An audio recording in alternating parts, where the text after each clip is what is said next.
Have you ever noticed that the people who post the least about themselves are often the ones watching everyone else the most? They're there, scrolling, seeing, absorbing. But when it comes to their own life, their own face silence.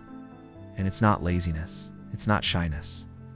It's something far more complex.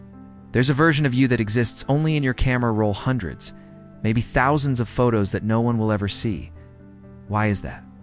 You tell yourself it's not a big deal, that you're just private, that you don't need the validation. And maybe that's partly true. But here's the thing: you do take photos. You just don't share them. You're not invisible by accident. You're invisible by design. The psychology behind this runs deeper than you think. Because what looks like detachment is often the opposite. It's hyper-awareness. You're not absent from social media. You're painfully present to it. You notice everything. Who posts what? How often? The captions, the angles, the performance of it all. And somewhere along the way, you decided, I don't want to play that game. But here's what's fascinating. That decision wasn't made in a vacuum. It was shaped by something you experienced, something you learned about visibility. Maybe you shared something once, something real, something vulnerable, and it was met with silence, or worse, judgment. Maybe you posted a photo and immediately felt exposed, like you'd handed people a part of yourself you couldn't take back. Your nervous system remembers what your mind tries to forget. And now the idea of posting feels less like self-expression and more like risk. So you withdraw. It's not because you don't care, because you care too much. And this is where it gets complex. Because the part of you that refuses to post is into the part that doesn't want to be seen.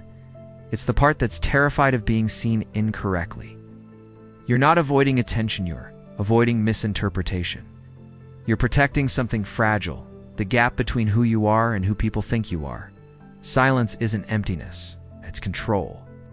When you don't post, you control the narrative by removing it entirely. No one can reduce you to a caption.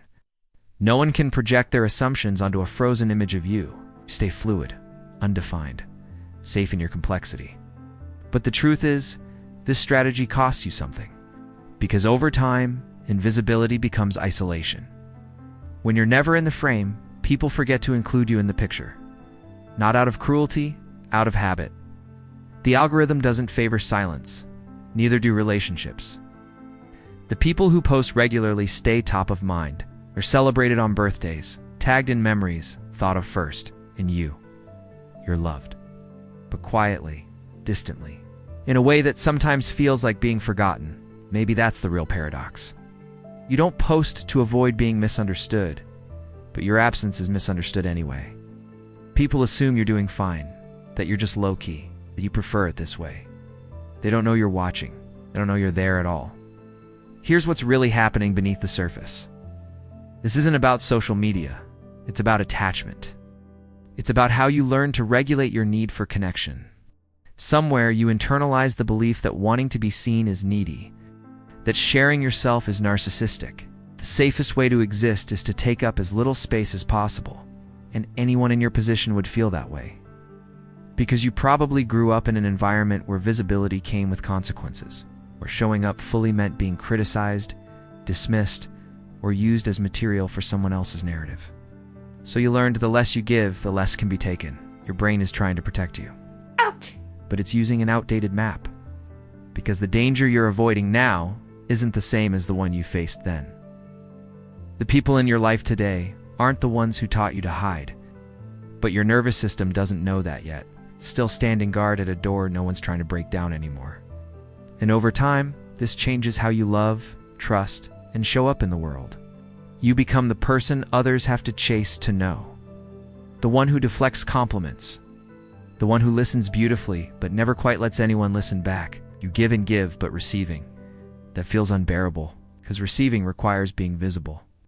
Invisibility requires trust. None of this makes you broken. It makes you human. It makes you someone who learned to survive by shrinking. For a long time, that worked. But here's the truth you already know.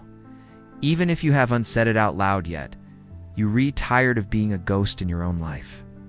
You want to be seen, not by everyone, but by someone. In a way that doesn't feel like performance, in a way that doesn't require you to be flawless or curated or on. And maybe that's the real question. Not why don't you post, But what would it take for you to feel safe being visible? The people who don't post their photos aren't doing it because they don't matter. They're doing it because they matter too much. Because every image feels like a confession. Every caption feels like a test. And the stakes feel impossibly high. But here's what I want you to know. Your absence isn't protecting you the way you think it is. It's keeping you lonely in a room full of people who would love you if only they could find you. You don't have to perform. You don't have to post every day. You don't have to be anyone other than exactly who you are. But you do deserve to take up space, even if it's messy, even if it's imperfect, even if it's just one photo shared once because you felt like it. Awareness is where choice begins. And you've already started. If this video made you feel seen, you're not alone. There are patterns in how we protect ourselves that most of us never talk about. And I make videos breaking down the psychology behind them. So, if you want more conversations like this, subscribe.